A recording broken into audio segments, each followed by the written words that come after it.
আমরা একজন অদ্ভুত ভাইয়ের সাক্ষাৎকার নেব। আসলেই উনি একটা কম্পিউটার রিক্সা বানিয়েছেন এবং তার রিক্সার সাথে তিনি টিভি এলইডি টিভি লাগিয়েছেন এবং যেটা কিন্তু অসাধারণ ভাবে লাগতেছে। আমি কিন্তু এই মুহূর্তে জগন্নাথগঞ্জে ঘাটে আছি, আর এই যে ভাইটা, এই ভাইয়ের কথা আমার খুব ভালো লাগছে, এই জন্য ভাবলাম যে একটা ওনাকে নিয়ে একটা ব্লগ তৈরি করি।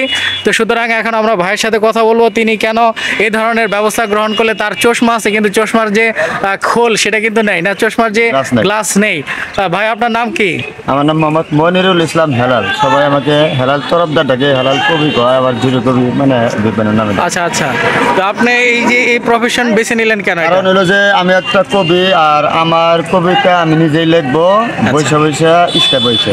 আচ্ছা আচ্ছা, মানে পরের দোকানে যে আড্ডা মারার সময় আমার নাই, নিজের এখানে আড্ডা হবে নিজে। এখন আপনি কি যাত্রী নেন নাকি যাত্রী ছাড়? যাত্রী নেন না? চাকরি নেই। আর ভবিষ্যৎ পরিকল্পনা যে আমি একটা বাংলাদেশে সুন্দর একটা কবি হব, আর এই জন্যই যে আমার কবিতা যেন আমি লিখতে পারি, এই জন্য আমি প্ল্যান করছি। ভবিষ্যৎ আস্তে আস্তে আরো পরিবর্তন করবো। আচ্ছা ঠিক আছে, আপনি একটা আমাদেরকে কবিতা বলে শোনান, যে এরকম একটা ভালো একটা কবিতা। এখন আমার কাছে ওরকম ভালো কবিতা কাছে নাই, আমি আছে কিন্তু ভুল করে আমি কাছে চাই। আচ্ছা একটা কবিতা বলেন। এখন আমি কম না, তবে হেডলাইন কম। হেডলাইনই বলে দেন।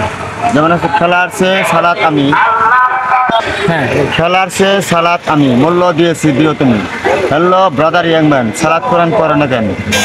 তারপর আছে যে ভালোবাসার মূল্য নাই, যার হৃদয়টা পাথর ভাই। তো আপনি কতগুলো কবিতা লিখছেন? আমি 11 বছর রানিং লিখি কবিতা লেখেন। আপনার কবিতাগুলো কারা পড়ে আসলে?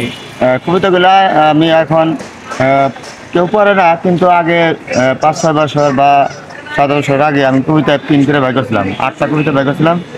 সেটা মাঝে মাঝে 2টা করে পেজ বেচতাম, মানে যা ফটো আনতাম তাই আমি বিনিময়ে খালি পড়তো, এটা জানি আগ্রহ। আর এখন ওইটা আমার কাছে নাই, হারিয়ে গেছে। এখন আবার যারা নিচ্ছে ওগুলো ওরা দিলে আবার হয়তো দিতে পারে।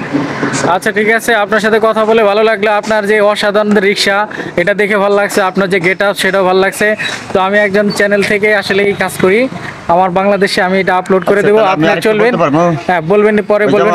হ্যাঁ বলেন। হ্যাঁ বলি। যেমন একটা ব্যাপারে দেখলাম যে সেই মেয়েটা অন্য রাষ্ট্রে থাকে, বিদেশ থাকে, সেই মেয়েটার ইচ্ছা হলো যে শাকিব খানের সাথে ছবি করবো। আর আমার ইচ্ছা করেন আমিও শাকিব খানের সাথে ছবি করবো, কিন্তু ছোট ভাই হিসেবে।